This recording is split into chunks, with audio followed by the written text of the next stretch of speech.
Ассаламу алейкум. Саламатсыздарбы, туугандар, достор. Азыркы учурда түнкү саат 1 Москва шаары. Үй бүлөм менен ушул жакта жашап аткан учур. Түнкү саат 1 болсо дагы уйку жок. Себеби Кыргызстандагы болуп жаткан жакшы жаңылык, жакшы бурулуш нерселер кадимкидей толкундантып жатат. Эмнеге? Эми буга чейин бир дагы жолу ушинтип видео кайрылуу жасап, ушундай бир талапкерден же бир адамдын таламын талашкан учур болгон эмес.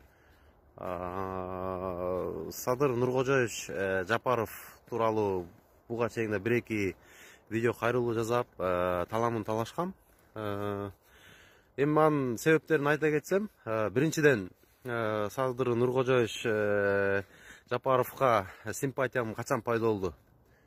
Мына үйүндө кырсыктарга учурап, ата энесинен ажырап, анан баласынан айрылганда, ошо баласынын өлүмүнө себепкер болгон жигитти ушу кечирип, ушу керек болсо мындан ары сен мага бала болуп бер дегенде, ошондо бир кадимкидей ушундай көзүмөн жаш тегеректеп, ушул адамга болгон симпатиям абдан чоң пайда болуп, анан ушул инсандын тарыхына кызыгып баштагам да. Анан 6 октябрда окуя болуп, Садыр Нуркожоевич Жапаров чыгып эл алдына сүйлөп чыкканда ушундай бир нерсе пайда болду.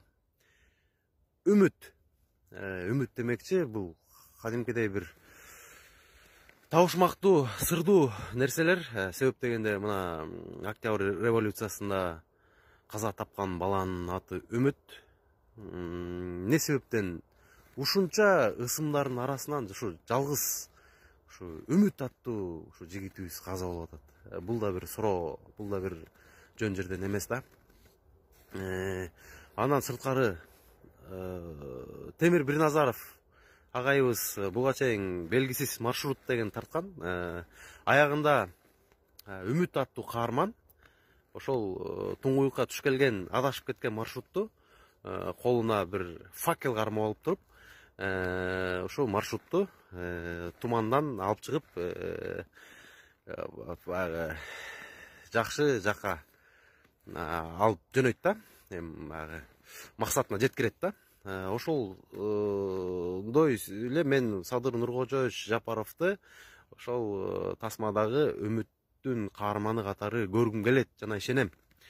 Мен эле эмес, канча деген миңдеген кишинин жүрөгүнөн орун тапкан адам бул кадимкидей жүзүнө нур шашырап турат. Анан чынчыл адам, бул ар бир сүйлөгөн сөзүнөн чындык, баягы ичине кириги жок адам катары мен баамдадым. Себеп дегенде, бул баягы бир нерсени жашырганды билбейт экен. Жана WhatsApp тууралуу айтып алып дагы хейтерлердин тепкисине калып аткан учур азыркы учурда. Ошол сыяктуу нерселерди көп эле айтып алып, анан ушундай болуп атканы, бул куйтулугу жок жана ичинде кириги жок болгондой айткан адам катары сыпаттасак болот да бул нерсеси менен. Анан мындан бир нече жылдар мурун Шавкат Миромонович Мирзиёев шайланганда ушундай бир жүрөгүмдө кызганыч пайда болгон өзбек туугандаргачы. Аттин качан бизге ушундай бир жылдыз жанган, ушундай бир энергичный, ушу элдин таламын талашкан, жаңыча ой жүгүрткөн президент келет деп абдан кызгандым эле. Монголиянын президенти Баттуладай болгон, ушундай бир энергичный, басканда дагы энергичный президент келсе деп кадимкидей самадым элем. Керек болсо аят 2 тасмамда бир эпизодко дуа кылып Алла Тааладан сураган учурум бар, керек болсочу. Анан ошол инсан мен Садыр Нуркожоевич Жапаров деп ишенем. Кубаныч коюнга батпай аткан учур. Анан таң калыштуу нерселерден дагы айта кетчү нерсе, мына 10 январь күнү буга чейин шаарыбызды кандай ыш каптап, шаарыбыз көрүнбөй, дем ала албай аткан учур болчу. Биз байкап аттык. Эмнегедир ошо 10 январда асман көпкөк ачык болуп, күн тийип, кадимкидей бир жакшы, бир маанайлуу, бул да бир табигаттын болгон кадимкидей берген белгиси деп мен ишенем. Ишенгим келет. Андан сырткары дагы бир нерсе. 10 январда элдин баары, интернеттин баары сөз менен болобу, кол менен болобу, баардыгы ушу Чокоев деп Чокоев деген ысымды көп айтып атканы деле бул жөн эмес да. Муну мен бул ааламдан демекчи ушу жогору жактан, Кудай Тааладан жаңы шайланган ханыбызга, жаңы шайланган президентибизге ушу бул чокой, шералынын чокою тууралуу ушу бир кадимкидей бир белги болуш керек деп деле мен айтпайт. Албетте бул тамаша. Мен мындай ушундай ой жүгүртүп койгом да негизичи. Эмнеге ушу хан шайланган күнү ушу Чокоев деп айтылып калды депчи.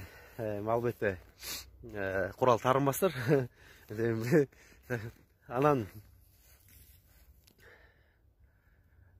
ийгилик каалайм.